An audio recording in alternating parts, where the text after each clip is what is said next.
In this video, we're going to be discussing perineal massage. This is one of the most common recommendations for people that are preparing for birth to prepare their pelvic floor for labor and delivery.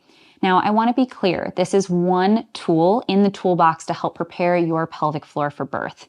It is best paired with the breathing training that we have in this course, in addition to the hip mobility. I often include perineal massage with my patients, but I'm really emphasizing all three of these rather than just one. So what is perineal massage? This is a term used to describe a passive stretching of the pelvic floor muscles by inserting a finger or a secondary tool into the vaginal canal. This is what we call a passive intervention, meaning that the brain is not actively participating in this. Our breathing training and our hip mobility is what is categorized as an active intervention. We are using our muscles in a more active way to create lengthening for those muscles. So there's a more active learning moment for the brain. So these are different carryovers for the body to learn how to create stretch both passively and actively. So let's go over how to actually do your perineal massage. I'm going to be using my finger, but know for home that you can use all of the techniques that I'm going to demonstrate here with your finger or with the wand of your choice. You want to make sure that your finger is clean and you want to apply a water-based lubrication or coconut oil. So I'm going to remove this here so you can see more clearly the other layer of the pelvic floor that we're going to be applying that stretch to. So I'm going to insert my thumb most of the way into that vaginal canal.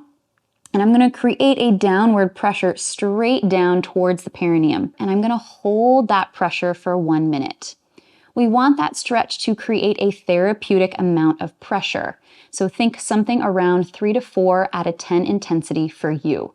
We don't want sharp shooting pain, but we want to apply enough to feel that stretch happen to those tissues and also help your brain start to know what it feels like to have an increase in stretch to these tissues in preparation for birth. After that 1 minute, you're now going to slide your finger to one side. So imagine if our 6 o'clock is here, if we had 3 o'clock and 9 o'clock, we want to come between the 3 and the 6, insert that finger still, and then apply that same amount of therapeutic pressure. As you're holding these positions, I want you to also bring attention to your breath, trying to melt any tension that you might be feeling in other parts of your body. It's really common for a lot of my patients as they're doing this to start to hold their breath. So notice if that's happening for you, relax your jaw, invite your breath to join you. After you've held that location for 1 minute, you're going to do the same thing on the other side, all with the same techniques. So after you've done all three positions, you're going to repeat all three once again. So it's going to be a total of about 6 minutes. I like to start with these sustained holds first to create that more therapeutic stretch to those tissues because our muscles need about 30 seconds to 1 minute of sustained hold to create a therapeutic lengthening of our tissues. Anything shorter than that is not going to create that effect. So starting with that first, and then following up with a gliding motion to help achieve additional stretch. So you can use your thumb once again in this way, apply about that 3 to 4 amount of intensity stretch, and then you're literally going to glide your finger between the 3 and the 9 of your clock. Everything I'm demoing here with my finger, you can do as well with the wand.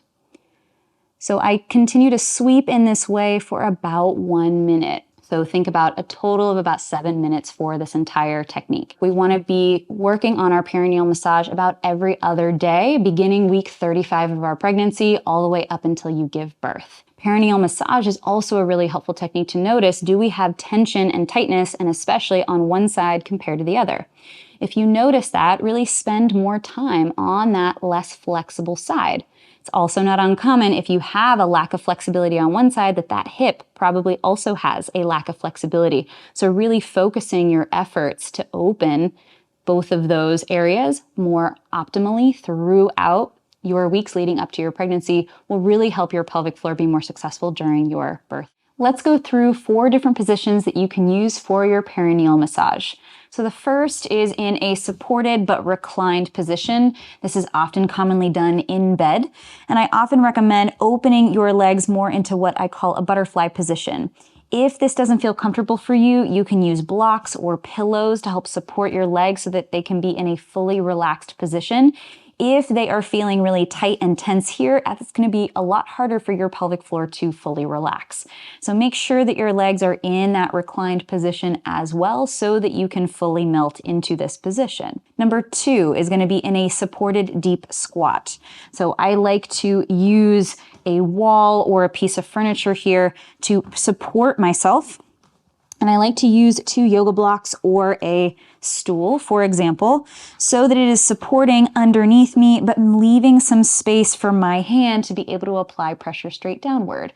I'm using a bench behind me so that I can lean back into it, maintain this deep squat position, and then be able to do my perineal massage, so I'm relatively relaxed also here. If we're having to actively hold a position and feel work needing to be done in our body at a high rate, that's not going to allow our pelvic floor to fully relax. Position number 3, I'm going to come onto hands and knees here. And this is a position that I like a lot, especially because some individuals may find this to be a helpful position for birth. So in this way, you're going to take one hand, you're going to insert your finger into your pelvic floor or using your wand and do your perineal massage in this position. And then last, I also like a supported kind of side lying position. So you can also use a pillow in this way to prop yourself up and fully recline if you'd like, or you can use your forearm to support you. I like to open one leg up in this way, and then that way you can have access to your pelvic floor here. This is helpful for doing that kind of more central stretch, and then also to apply that stretch straight down towards the leg that is on the floor. And then you would flip over onto your other side to be able to do the opposite side of your pelvic floor in that way, so that your muscles can be fully relaxed. Again, if our inner thigh and our hip muscles are doing a lot of work to support our leg, that's not going to allow the pelvic floor on that same side to be fully flexible. So this is why we need to switch both sides if you're going to do it in your side lying position.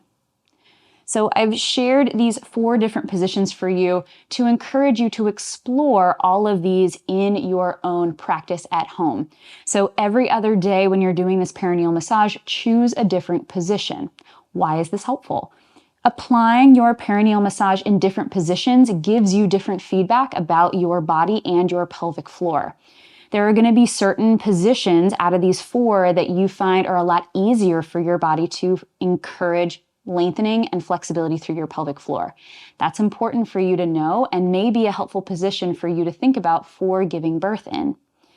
If you notice that there are certain positions that we went over here that it is a lot harder for you to generate length and flexibility through your pelvic floor, that's really good intel for you to continue to practice a little bit more in those positions to encourage more flexibility.